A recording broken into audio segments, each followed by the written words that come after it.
All right, Alexander, let's talk about this tweet from Viktor Orban, or this ex post, whatever you call it nowadays. I'm not even 100% sure if this is Orban's official Twitter account, his official X account. I believe it is at PM Viktor Orban. It has the check mark. This is what was posted. Hashtag Brussels is creating an Orwellian world in front of our eyes. They buy and supply weapons through the European Peace Facility. They want to control the media through the Media Freedom Act.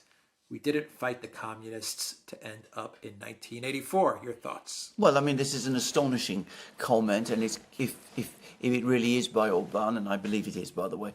And by the way, it is fully consistent with what more and more Hungarian officials are saying all the time, and with things that Orban has himself said.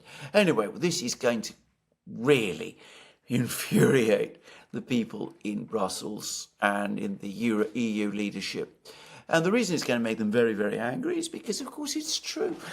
I mean, if you go back to 1984, the novel that Orwell wrote, if you remember, War was managed by the Ministry of Peace, and information was administered by, or rather misinformation, propaganda, was operated by the Ministry of Truth. So, in inverting language.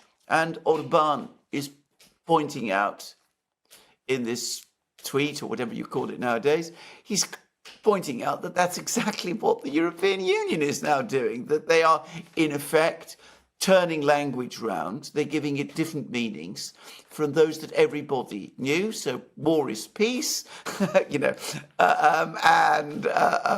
what was it? Ignorance is strength. I can't remember what the third one was. And this is now becoming the kind of language of the European Union. It's going to infuriate the people in Brussels. They're going to be absolutely even more angry with Orban than they have been. But I'm going to suggest that he's probably confident that his friend Robert Fico will now become Prime Minister of Slovakia. He probably says to himself, I'm getting more allies now within the Union. Apparently, the situation in Italy is becoming shaky. Apparently, the situation in Spain is becoming ungovernable. So maybe he feels more confident. He also, looking at what's happening in Poland, he's able to say these things because he now feels confident that he can say them. And we're now also getting further reports that there's more dissension at the heart of the EU project. It turns out, and what a surprise, that Macron and Scholz can't stand each other. Now, that's not quite how it's been described, but, there's a long piece in the Financial Times about how the chemistry between the two doesn't quite work. When you read things like that in the Financial Times, what that tells you is that Macron and Scholz don't get on at all. They really don't like each other. There's been suggestions, apparently, of putting them on a boat off Hamburg to try and sort out something between them. So Orban is becoming more confident, and he's able to say things as they are. Yeah. No one likes Macron. No one apparently likes Schultz. So obviously those two don't like each other either. But I think Orban is also confident because of this budget, this 50 billion budget row that is shaping up between the European Union and Hungary. Hungary is owed something like 21 or 22 billion in funds, in cohesion funds and other funds that the EU is withholding. Yes. And the EU is withholding this. This predates the special military operation. The EU has been withholding this money in order to make life difficult. Yes. For Hungary or for the Orban government, once again, to try and get some sort of regime change. This is their standard, MIA here. They always try to pull these stunts to get regime changes in countries that they don't approve of. And now you have Orban. He's in the driver's seat because the European Union is scrambling to get 50 billion to Ukraine over something like 4 or 5 years. They're scrambling to get this budget approved. And they need the approval of all 27 member states. And here is Hungary, now joined with Slovakia, most likely with Slovakia. And Hungary says, we're not gonna vote for this until we get our money back. And also, our bank OTP has to get removed from this war crimes list that Ukraine put it on as well. So, I mean, Orban has leverage now over the European Union, and most importantly, he's not on the euro currency. So he doesn't have to worry about financial engineering from Lagarde, as she did to Greece and Cyprus. Absolutely, and of course, it's exactly right. So he's now able to say things as they are, and he doesn't care. He's not worried that there's going to be any kind of further retaliation about it, because they have to come to him and they have to negotiate. And of course, all of these attempts to destabilize and remove him, they simply strengthened his position. They have, and when you look at what's happening in other of the big EU states, the coalition in Germany is now in a deep hole. It's deeply unpopular. Apparently, its various members don't get on with each other either, but their polling ratings are now so bad that they dare not, break up the coalition because they don't want to risk an election. So Germany's in a bad way.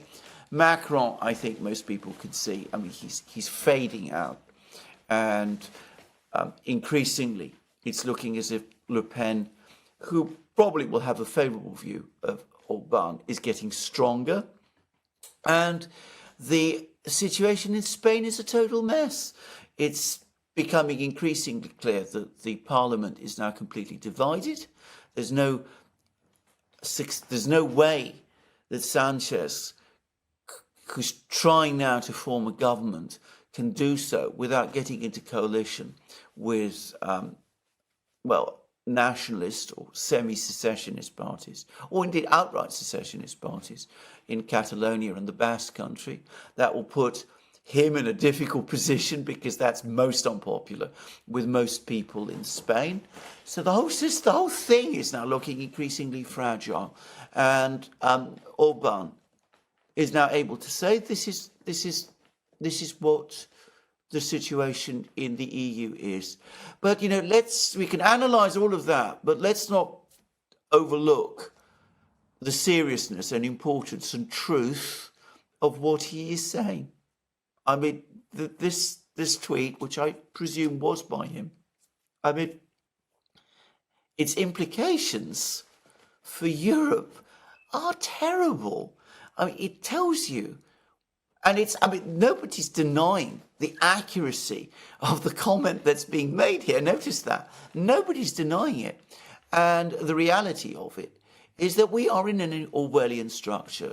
A peace fund is being used to promote a war, and a truth fund is being used to suppress truth. Yeah, but you know what Orban can say? He can... Okay, first, Orban, I think, is the one EU leader that sees the writing on the wall. Yeah. He understands that Russia is going to win this conflict. And he's been saying it for a while now. Let's get a ceasefire. Let's get peace. He's been saying this. Peter Szijjártó, his foreign minister, have been saying this. We need a ceasefire and peace. So now, as the situation stands, and the Zelensky regime is about to crumble. I don't know when. 1 month, 3 months, 6 months. It's going to crumble. It's falling apart.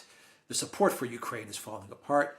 Russia's winning this conflict in a big way. The counteroffensive has completely failed.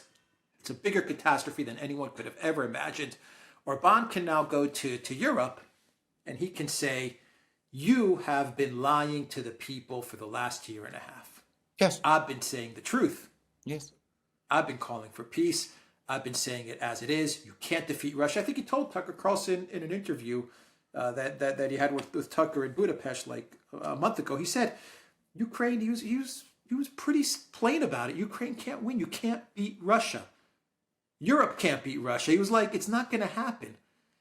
And now he can go to not only to the Hungarian people, but to all of the Europeans and say, I did tell you the truth, even when you didn't want to hear it. But these guys, all they were doing was lying to you from day one. Yes, that's exactly right. He is in a position to say, I told you so. That won't make him popular with some people. That will make them even more angry. But of course, amongst the European public that is prepared to listen, and in some parts of Europe, people do listen to Orban. They listen to him in Austria, for example. Remember Austria, Hungary, there are still those historic connections. They listen to him in Poland. They listen to him elsewhere in Eastern Europe. They listen to him to some extent in Germany as well. I mean, In the United States. in the United States, they listen to him a lot more. What he says will start to look like the wisdom that it always was. All right. Any other comments or thoughts? Yeah, I this mean, video up. Macron and Schultz not getting along, or Orban. Well, Saying, I again, told you so. again, what you see though is that within the European Union, you have one real leader who is Orban. The only person who, I mean, what other European leader is capable of making an astute comment like that? Who doesn't talk in cliches? Who cuts through? Now, I say this again. I'm assuming this is by Orban, but everybody seems to assume that it is, and I haven't seen any denials up to this point. So, is Scholz capable of saying things, capturing the reality in a few words like that? It's unsurprising that he is, one almost senses he's going to be before long the last man left standing, because everyone else in Europe is, well, they're not real politicians at all. Orban is. All right. The Duran.locals.com. We are on Rumble, Odyssey, BitChute, Telegram, Rockfin, and X. And go to the Duran shop. 10% off. 20% off. 20% off. Use the code TheDuran20. Take care.